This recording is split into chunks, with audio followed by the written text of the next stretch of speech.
How would you know that it's medial and lateral? When the eye is positioned nicely straight, the optic nerve goes, remember, it goes into the optic chiasma, the way it goes kind of medially, right? And the position of the optic nerve will tell you that this is medial and this will be lateral rectus. The way 4 rectus, superior, inferior, medial, lateral, 2 oblique, superior and inferior. Then what we see on the surface, this is sclera, this is cornea, right? Then second layer to the sclera would be choroid layer. Those are blood vessels, the choroid layer. And inside layer is the neural tissue, the retina, okay, retina. This is the posterior cavity, what will be filled with vitreous humor, what holds or presses the retina against the choroid plexus, choroid layer and sclera. In all elderly population, things are kind of shrinking and atrophying, that way even the vitreous humor kind of shrinks and leads to ablation of retina and potential alteration of the vision. Alright, this is posterior cavity, this is anterior cavity, this is lens, right?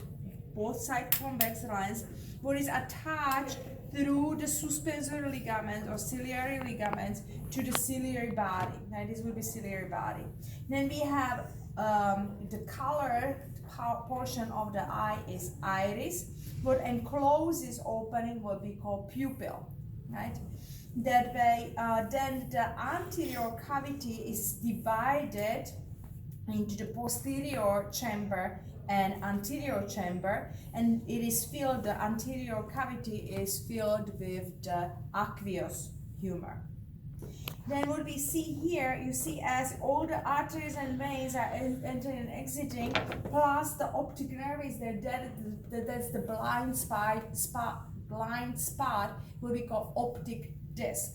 Here, this area would be fovea centralis, what is surrounding with macula lutea. Okay, macula lutea.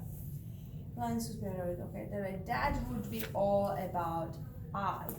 Now we have ear. On an ear, we have.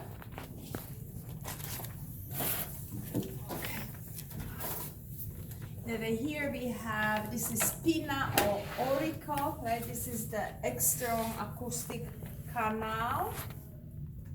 External acoustic canal.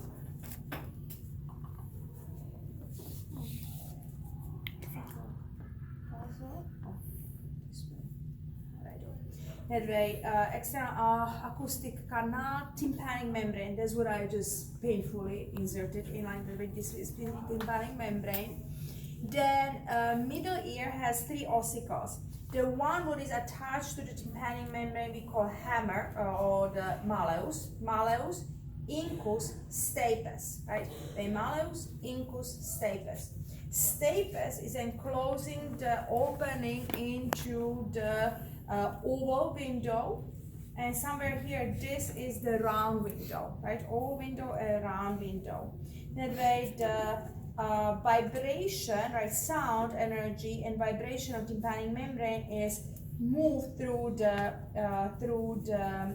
ossicles, right, malleus, incus, stapes, and onto the endolymph of the inner ear. And this is the inner ear.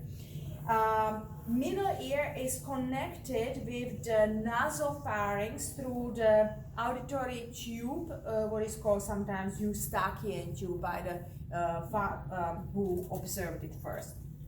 This is Eustachian tube. Then we have, in inner ear we have the vestibule, where vestibule and the semicircular canals, those are responsible for balance, right? Anyway, this will be the vestibular part of the vestibular cochlea, and cochlea is the snail, right? It looks like a snail, like a house for the snail.